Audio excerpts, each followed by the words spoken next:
lack of resources for women entrepreneurs that really made sense to them in terms of how they wanted to start their businesses and run their businesses. So there's a lot of information available out there, if you will. Not all of it is digestible when it comes to financial element, and not all of it is really targeted towards women in terms of how they want to build their business and potentially turn it into some sort of a legacy. Hey friends, and welcome to the Girl Means Business podcast. I'm your host, Kendra Swalls, a photographer and educator on a mission to help you find your passion, power, and purpose through entrepreneurship. So let's jump right into today's episode because this girl means business. Hey guys, welcome to the Girl Means Business podcast. Thank you for tuning in for another wonderful week here on the show where we're going to be learning all about profitability. Before we dive into today's amazing conversation, I want to remind you about the Business Builders membership program that is still open for enrollment over at girlmeansbusiness.com. Business Builders is the monthly digital subscription service that provides you with marketing kits created for busy entrepreneurs. So each month you get a new kit added to your library that centers around a new topic related to building a business. It's marketing, it's advertising, it's social media, it's all the things that you need to create a strong foundation for your business. Inside each kit, you get video trainings, easy-to-use templates, hands-on workbooks, social media captions done for you, downloadable guides, monthly stock images, action plans, and so much more. You also get access to the Facebook community where you get monthly Q&A sessions, one-on-one coaching calls, and extra bonus material added regularly. It's a great way to grow your business or start a brand new one. And it's only $27 a month. That's an amazing deal considering that not only do you get new content each month, but as soon as you sign up, you have access to all of the content that has been released prior to the time you sign up. That means if you sign up today, you're going to have access to multiple kits already loaded into your library. So you're not starting off with just one kit. You're going to have an entire toolbox of tools ready to go at your fingertips. All you have to do to sign up is head over to girlmeansbusiness.com/businessbuilders or click the link in the show notes and fill out the form today. I can't wait to see you inside our community and start growing your dream business. All right, guys, today I am chatting with Jennifer Peek of the Peek Advisory Group, and we are talking all things money and profitability. She's going to walk us through what it means to be profitable, how to grow your business and finances, and we're just chatting about things that sometimes are hard to talk about. It's not always easy to talk about money and wanting to make money. You feel like you're being greedy. You feel like you're kind of sleazy by saying, I want to make money, but we're all in business to make money. So why not talk about it? And Jennifer makes it so easy because she understands female entrepreneurs. That is solely who she works with. That's what she focuses on. And so having this conversation with her was a breeze. And I can't wait for you to listen to it. So let's go ahead and jump into my conversation with Jennifer Peek. Hey guys. All right. I am here with Jennifer Peek. Hi, Jennifer. How are you? I'm good. Good. Thank you so much for being here. I'm really excited to chat with you today. Me as well. Awesome. Well, let's get started and tell everybody who you are, what you do, and how you got into the industry that you are in today. Sure. So my name is Jennifer Peek. I have a financial consulting company called Peek Advisory Group, and we specialize in working with women business owners, entrepreneurs, mostly smaller businesses, largely. And our two big things that we focus on with our business owner clients are helping them understand their profitability and where it's coming from, how to improve it, and then what that means to their overall business value. I've had my company for about 10 years and started it straight out of corporate. So I was in big corporate America for a good 20 years. And then started this company when I got done with that part of my professional life. I did not have this company as a side hustle before I started it. I did have a small website business while I was in corporate that I was doing on the side, and decided to take a different turn once I left corporate. But a lot of what I did in my corporate career is the skill sets and the knowledge that I've brought into the company that I have now, just doing it on a much different scale for different types of businesses. Awesome. So what made you decide to kind of focus on like the female run businesses as opposed to just business in general? So there was a couple of things. One, I'm a female business owner and I have an all female team.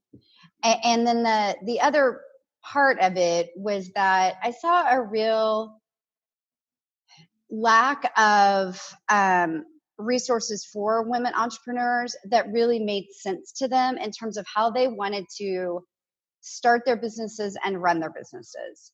So there's a lot of information available out there, if you will. Not all of it is digestible when it comes to financial elements, and not all of it is really targeted towards women in terms of how they want to build their business and potentially turn it into some sort of a legacy business. Yeah, no, that's so true. Because I know for me, when I was starting my business, I mean, I felt like all the resources I was finding online were really confusing and hard to understand. And there was a lot of like jargon that I didn't understand, I didn't know the meaning of. I was like having to have a dictionary beside me. And so, and not to say that that's just a female thing, but it was just the fact that like, I didn't go to business school. That's not what I, planned on doing. And so the idea of trying to figure out how to run a business, it's difficult. And so having anything, and I think it helps too, I met with a like financial advisor one time who was a female, and I told her, I was like, it's easier for me to sit down and have a conversation with you because I can relate to you way more than I can, a 60-year-old man who's been doing this for 40 years, Absolutely. So I think it's much needed in our industry just to have women that can help women. And I think it makes it much more approachable for a woman to come and say, okay, I need help with this. Can you help me? Yeah, I agree. And I definitely think that the jargon issue is prevalent in the financial industry. I could get on a little soapbox about whether I think they do that on purpose. But some of it I think is just you get used to. I think we all have that. No matter what industry you work in, everybody has their own language that they use. And it can be easy to forget that not everybody kind of knows the insider terms. But when you're dealing with something like financial information that's so important to a person or to a business owner, you don't want them to feel overwhelmed. You want them to feel confident in their ability to at least understand it, even if they're not going to become an expert in it. Yeah, exactly. So you mentioned that two of the things that I'll focus on are profitability and value. So can you kind of walk us through like what those are and how they relate to each other? Yeah. So when I talk about profitability, I'm looking at a couple of different things. And I know there are terms that a lot of different, I shouldn't say a lot of different people will hear. There's two primary things that when you hear the word profit, you might think of. One is gross profit and one is net profit. And depending upon the type of business that you have, you may have gross profit, you may not really have that. Gross profit is often is typically used when somebody has a product-based business. Okay. And you have revenue minus whatever it takes you to produce that product. That's gross profit. Okay. If you have a service business, a lot of times you just have revenue minus expenses, net profit. And the one of the things that happens with a lot of business owners is that they want to minimize taxes. So you can minimize your taxes by maximizing your expenses. Okay. And there's nothing wrong with that if your primary goal is to minimize your taxes.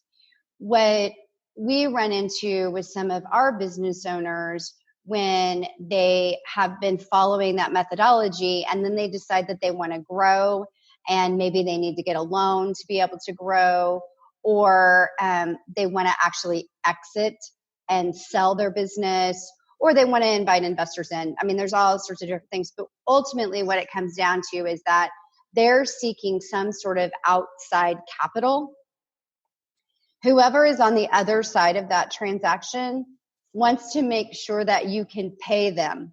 Right. Yeah. Right. And if you aren't showing profit, that's called into question. Right. So that's one of the big reasons that I like business owners to at least understand the decisions that they're making around minimizing their profit so they can minimize their taxes or not, as the case may be. Just so they have options. It's, if you make those decisions for 2 or 3 years and then decide that you want to go a different route, you can't really change that. Right. And so then you're sort of stuck where you are, or you have to accept something that's less than ideal for what you want to achieve. Profitability then is also the key component of business value. So if you are out there in the financial world at all, one of the things that you'll hear is a company sold for 3 times earnings, or 5 times EBITDA, or 1 times revenue. And that the 1 times, 3 times, 5 times, that is just a multiplier. And what they're multiplying it by is either revenue, which is not very common, but it's profit. It's some form of profit. Well, 1, 3, 5 times 0 is still 0. Right. Right. Yeah. So that's also the other element of it, is that if you get to a place where you actually want to consider selling your business, or for some other reason need a valuation on it, that's the other part of profitability that's important. Okay. Interesting. So then let's talk about value for a second. So the value then is just what your profit is, or is the value of your business more than that? So there's two, if we think about a math equation when it comes to valuation, and this is a very simplistic way to look at it, but there's 2 inputs. One is your profit, and then the other one is some sort of factor that's relative to the type of business that you're in and your specific company. That factor is a discount rate or whatever, but it's made up of what's your industry doing, what sort of risk does your specific company have to it, and then there's the marketplace risk. So, but the risk factors for your company, and they're called risk factors in the terminology, but it really comes down to things like, do you have 3 big customers, or do you have 50 customers, right? Do you have any concentration issues that if one of those customers walked away, half of your revenue walks out the door? Yeah. Are you the beer and doer of all things? If something happens to you, the value of your company goes to crap, right? So it also looks at, do you have key employees? If you have employees, you have key employees that potentially cause a risk. Do you have a primary salesperson? Different elements like that. It also does look at a little bit, but less so. Do you have systems and processes in place that allow it to be a little bit more turnkey? Or do you have to have people who are making every single decision every single day? Right. So you look at those and you develop a factor that gets multiplied times your profit. Gotcha. Okay. So for most of the people listening, I think we're pretty much the smallest small business. So we're that like micro business where we're a one-man show, or you've got maybe an assistant or a studio manager or a small team of people that work with you. And we're saying like less than 5. And so for businesses like that, is that hurting us? Because you mentioned the profitability part, or the value part being like, if you are unable to perform in your business, then your business kind of falls apart or slows down. So is that a problem? Like, and if so, how does someone fix that if we are a one-man show? A one-man show. So it's inherent in the type of business that you have, right? Okay. And as a result, is it a riskier proposition than a larger company that has more people where somebody can step into your shoes? Sure. But it's just one of the factors. It's not the factor. Now, the other thing is that there are certain mitigation strategies that you can have around that, right? Like early in my business, because I have a team of 5 people myself. So I have a small company. But early in my business, I had it set up so all paths led to me. Right. Every decision had to be made by me. And so, we've done things like have project management software, standardize some of our engagement letters, right? So I don't have to make as many decisions and the team can operate a little bit more independently. So that helps. Plus, look, the other thing to keep in mind, and this is what I tell all of our clients, is the decisions that help your value are the ones that help your own sanity and help your business just run more smoothly. Absolutely. Yeah. These are not mutually exclusive things. Stay with us. We'll be right back. If you've been listening to the Girl Means Business podcast for any amount of time, then you know my love of email marketing runs deep. Not only is it a great way to generate new leads, but it's one of the most effective methods for nurturing warm leads and turning them into sales. Now, over the years, I've tested several email platforms, and my favorite by far is Flowdesk. Not only do they make email marketing simple and easy, even for the technically challenged, but they have everything you need to create stunning emails, capture leads, make sales, and automate the entire process, giving you time back in your busy day. And the cherry on top is you're only charged one flat fee no matter how many subscribers you have.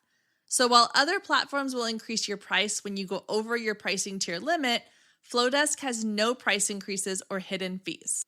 If you're ready to give Flowdesk a try, click the link below in the show notes to save 50% off your first year. Let Flowdesk help you design emails people will love. Click the link below and check it out. I have a feeling you're going to love it just as much as I do.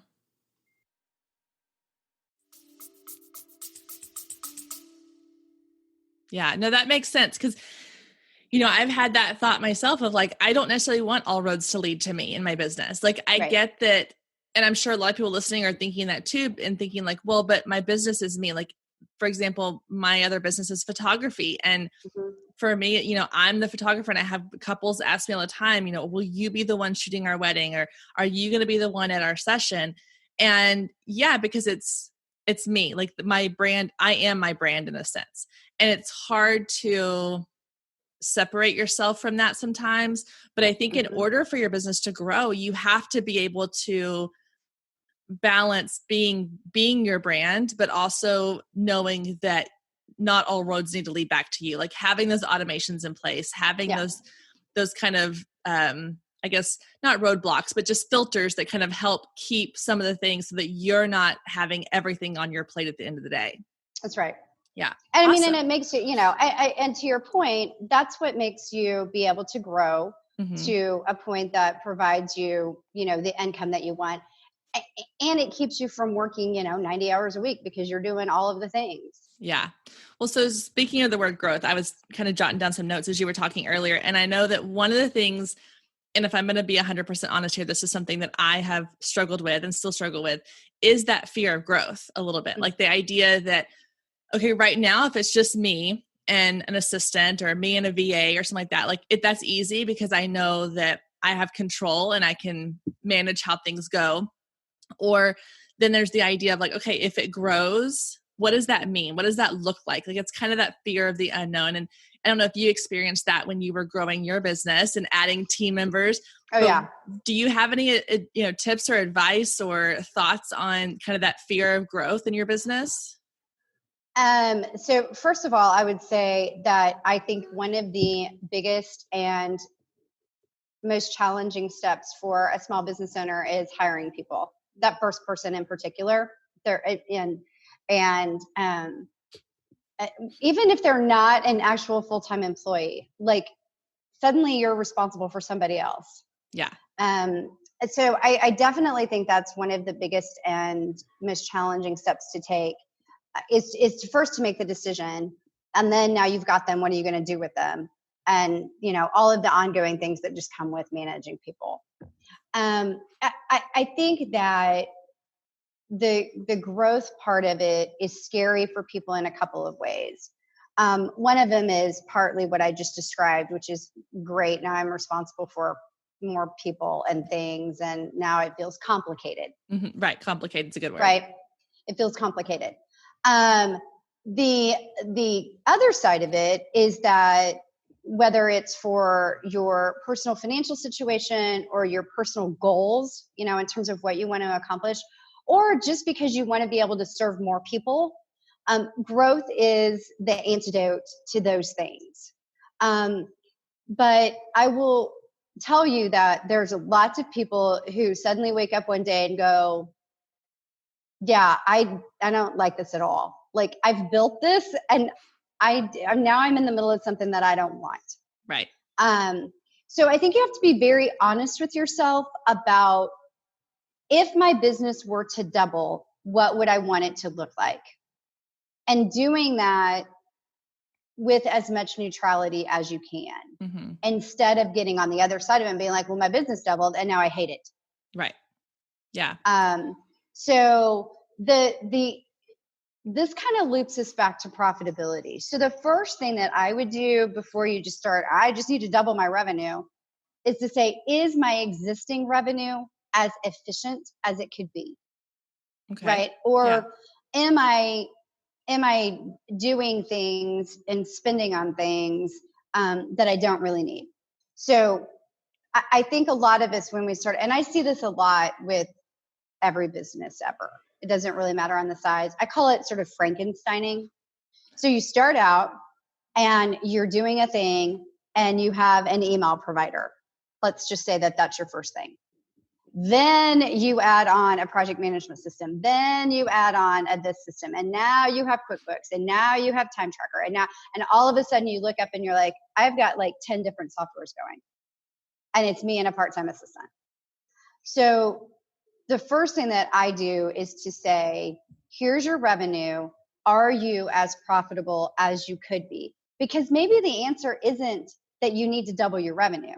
Maybe the answer is you can increase your revenue by 25% and be more efficient in the rest of your operations and making sure that you've really kind of got that dialed in. I think we all get a little sloppy on some of that stuff. And I also think that all of our subscription providers like the fact that we're all a little sloppy about that stuff, because, it's just there. You forget that you have it. It's your $10 a month gym membership. It's your $25 a month email provider. It's, whatever those things are. So that's really the first thing that I would go back and look at, is before you decide that you have to grow, are you being as efficient in your profit as possible? The second part of that is, if you're going to grow, do it to generate the most profit that you possibly can, so you get the most bang for your buck out of that growth. There's a lot of companies that grow really fast, and growth can hide a multitude of sins and bad business decisions. And, as long as that revenue is coming in and it's growing really quickly, you don't notice the other stuff. And if you notice it, you justify it. Sweep it under the rug a little bit. Yeah. Sweep it under the rug a little bit. Yep. So, that's not to say that you can't grow quickly and do it smartly, but I think sometimes we just get a little sloppy because it's easy to be sloppy, and it doesn't really matter that much. I'm still making plenty of money. We still have the profit. We're so much better than last year. I mean, there's so many ways to rationalize kind of not paying attention. But I think one of the things that we've learned really recently is that it's very easy for that to sort of catch up with you. And so you have more flexibility if you don't have all these expenses piled on top of your business. And, or if you do, if your revenue changes, whether it grows or whether it declines, short-term or long-term, you have a better idea about what decisions you can make on what stuff you can cut. Yeah. Well, and going back to the first thing you said about like the systems and things, one of the things I did a couple months ago is I really sat down and I said, okay, because I think a lot of us who are creative entrepreneurs, the ones who have started a business because, like the photography industry, or we are artists in some form or fashion. And so the business side doesn't always come as easily. And for me, like I have some friends who are spreadsheet gurus. Like they live on spreadsheets. I literally could not stand anything less than a spreadsheet. Like I hate spreadsheets. Like they give me anxiety. I don't like them, but my husband loves them. And so I told him, I said, I need somebody to hold me accountable sometimes. And so we have this kind of agreement that every couple months we sit down and we kind of do like an audit of my business of what am I spending and does it make sense? And so I sat down, I listed out all of the subscriptions I have, all of the programs I work with. And he went through and he asked me, well, why do you need this one? And what is it doing for your business? You're spending $20 a month on this, which doesn't seem like a lot, but it adds up. Mm-hmm. Is it really necessary? Or is there a better way we could do this? And if you are listening to this and you're thinking, well, I'm not doing that, I need someone to hold me accountable, find somebody, even if it's someone who is another business friend of yours, I think that enjoys spreadsheets. Have a coffee once a month where y'all sit down and you go over each other's, kind of expenses in that way, because it's easy to go through the motions and be like, oh, I'll deal with it later. And then the next thing you know, a year or two has gone by and money's going out the door that you don't even really realize you're spending sometimes. So that's a really good tip, is to kind of do like a little self-audit of what your systems are. Well, and to your point, it doesn't have to be complicated and take 3 days. And that in and of itself, I mean, that sounds overwhelming to me. And I do this for a living. Yeah. Right. So it doesn't need to be complicated. And I think it helps to have somebody, sort of on the other side of the table. I don't care who they are. It could be your husband. It could be your best friend. As long as they can ask an intelligent question about, okay, why do you need this? Mm-hmm. Yeah. And understand your answer. I think that works great. And once you do it it'll still feel a little intimidating the first time. But if you do it routinely, then you'll get in the swing of it, and you won't have as much stuff to clean up. I mean, it's kind of like picking up around your house as you go. Yeah. Oh, that's a good, I like that analogy. So talking about kind of profitability for a second, another thing I think people have a little bit of anxiety and fear around sometimes, and they don't always want to admit it, but is the fear of making money, the fear of having more money in their business, which requires more responsibility or more, either hiring people or having new systems in place. So do you have any advice for kind of that fear of growth when it comes to financial growth? Sure. So I think that, the way that I look at it is you don't really have to decide what to do with that until it gets there. But one way to deal with it is to say, and let's just say that last year you had a profit of $10,000 in your business. And you want to grow, and this year you want to have a profit of $25,000 in your business. So if that's your goal, the first thing that you can say is, okay, if I have a profit of $25,000, I'm going to take $5,000 of that and invest it in new equipment. I'm going to take $5,000 of that and I'm going to set it over here as a reserve fund.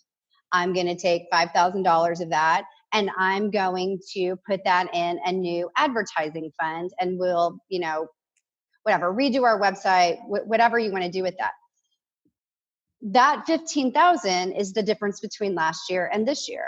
So I think if you sit down and say, here's what I would do with the excess profit, and look, I don't care. You could say, I'm going to give myself a $15,000 bonus, right? It could be anything that you want it to be. It doesn't have to be reinvested in the business.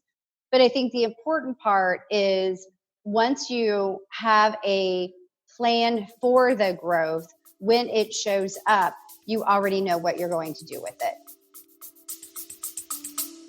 Stay with us. We'll be right back. Hey, photographers, are you ready to make 2024 your best year yet? Growing a business is tough. You're following all the successful photographers and experts, soaking up their best advice and downloading all their free guides, trying to replicate their success only to come up lacking, blaming yourself when their methods don't work for you. But the truth is, it isn't you. Free content and one-size-fits-all courses can only get you so far. What you need is personalized help and guidance, but that can get expensive. Well, not anymore. I've created the perfect solution to get you personalized results for less than $2 a day.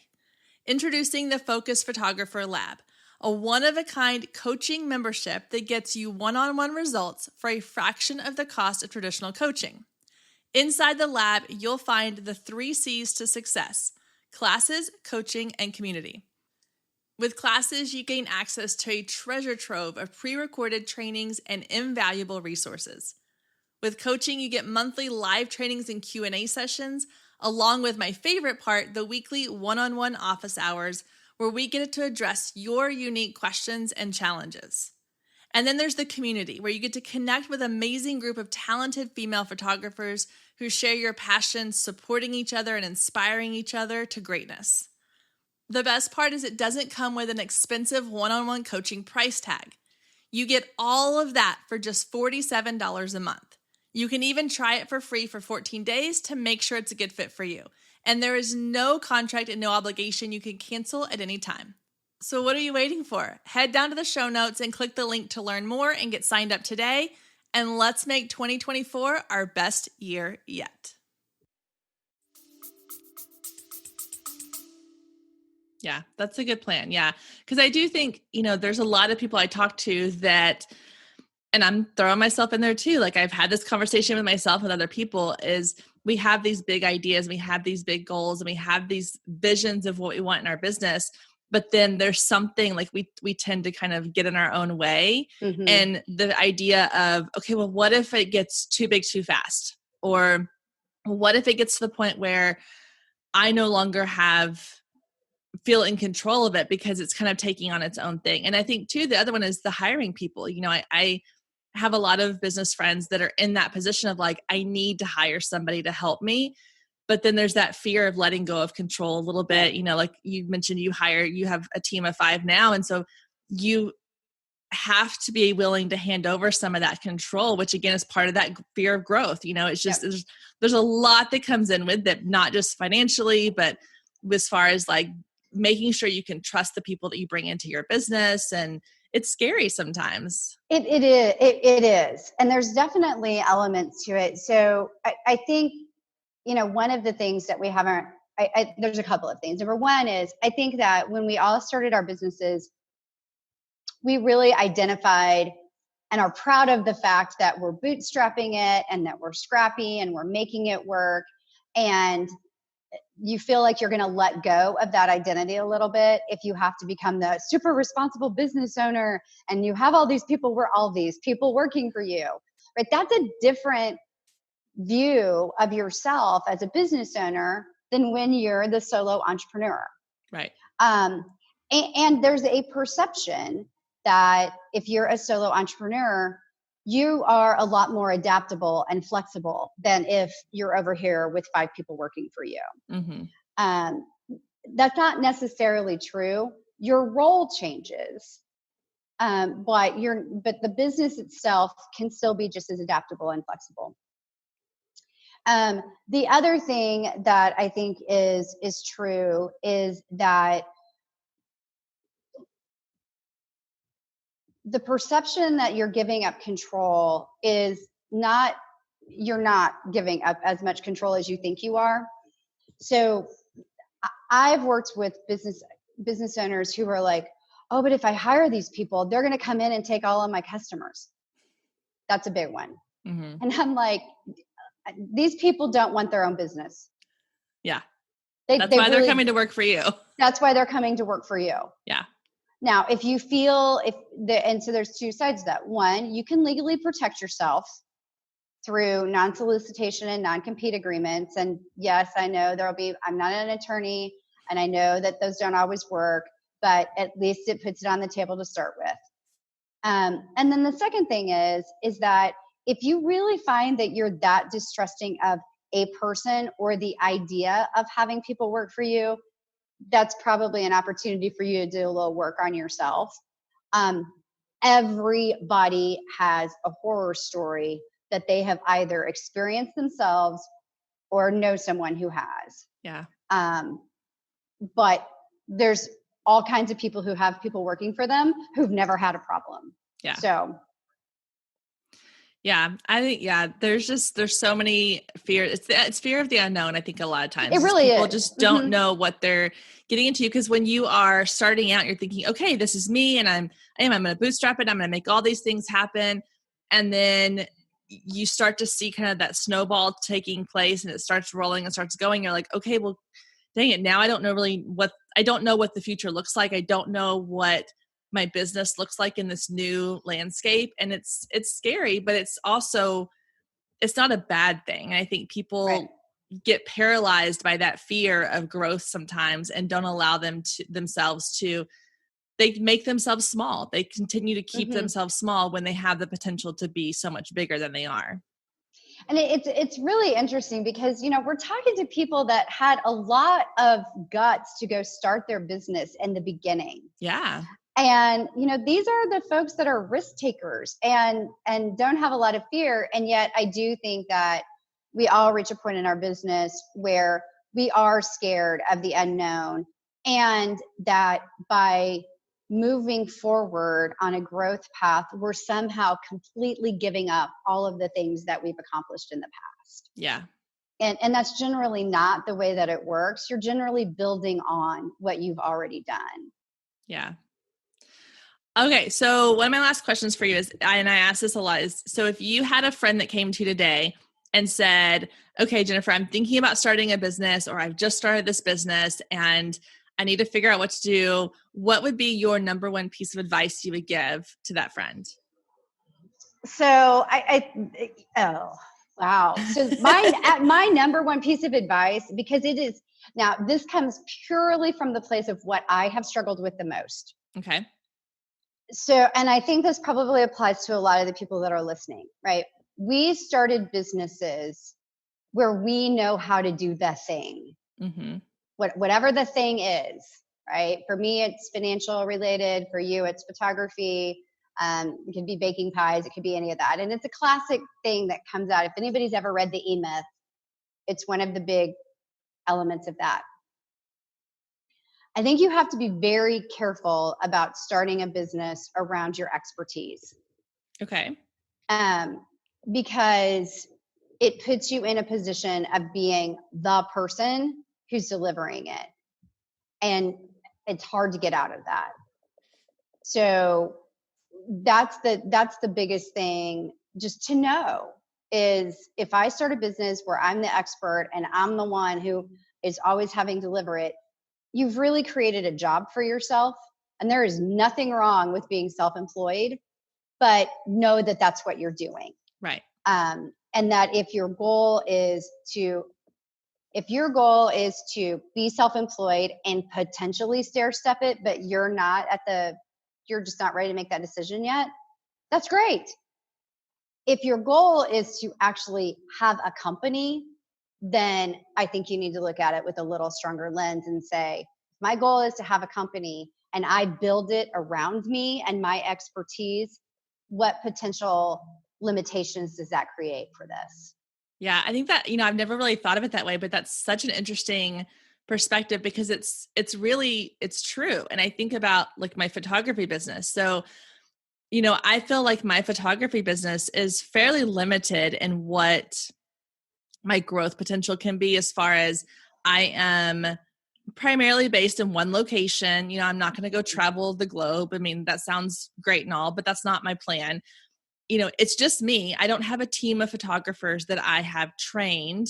I don't have a team of photographers that are like associates or anything like that. It's just me. And so there's only so much I can do to grow my business.